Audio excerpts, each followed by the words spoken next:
नमस्कार दोस्तों, स्वागत है आपका मेरे YouTube चैनल electrical.com पर।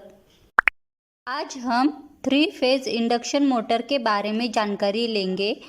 बेसिकली हम जानेंगे कि मोटर क्या होती है। मोटर एक डिवाइस और एक मैकेनिज्म है जो इलेक्ट्रिकल एनर्जी को मैकेनिकल एनर्जी में कन्वर्ट करता है। इस वीडियो में हम 3 फेज इंडक्शन मोटर के कंस्ट्रक्शन और वर्किंग के बारे में जानेंगे।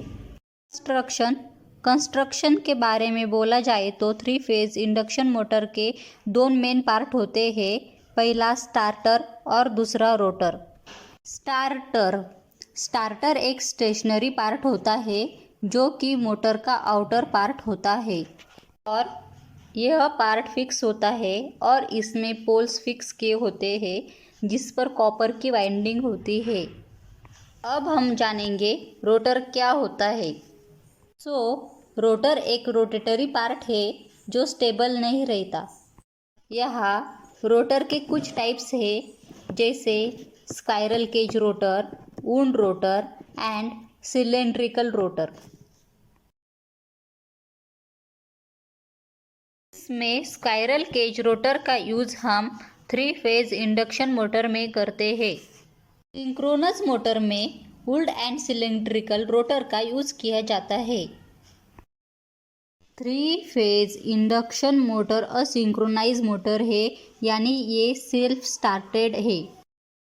इसके कनेक्शन RYB और न्यूट्रल के द्वारा किए जाते हैं। आर फेज के 2 पोल परपेंडिकुलर मतलब 90 डिग्री के अंतर में फिक्स किए जाते हैं। सेम Y और B भी किए जाते हैं। सबका कॉमन टर्मिनल न्यूट्रल को कनेक्ट किया जाता है। इस प्रकार हमने 3 फेज इंडक्शन मोटर का कंस्ट्रक्शन देखा।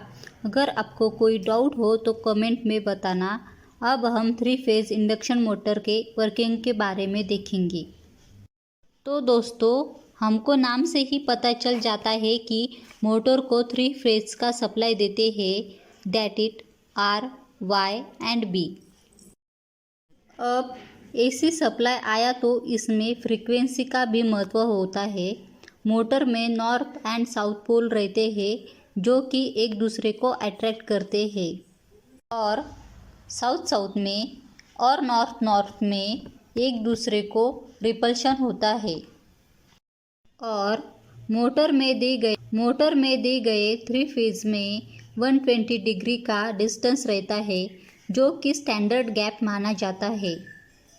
हम स्टार्टर में लगे हुए फील्ड वाइंडिंग को AC सप्लाई देते हैं। AC सप्लाई देने के बाद मोटर के स्टार्टर में मैग्नेटिक फील्ड प्रोड्यूस्ड होता है जो 120 डिग्री के फेज डिफरेंस में भी होता है। Faraday's law of mutual induction की वजह से स्टार्टर के मैग्नेटिक फ्लक्स रोटर में लिंक होते हैं जिसके कारण रोटर रोटेट करता है और मोटर का वर्किंग स्टार्ट होता है। एज यू नो, जैसे ट्रांसफार्मर में प्राइमरी वाइंडिंग के कारण सेकेंडरी वाइंडिंग हीट अप होके transformer Faraday's law of mutual induction पर काम करता है। यहाँ स्टार्टर में प्राइमरी वाइंडिंग जैसा है और रोटर में सेकेंडरी वाइंडिंग जैसा। आई होप आपको ये जानकारी समझी होगी। अगर आपको वीडियो अच्छी लगे तो चैनल सब्सक्राइब जरूर करना। Thank you.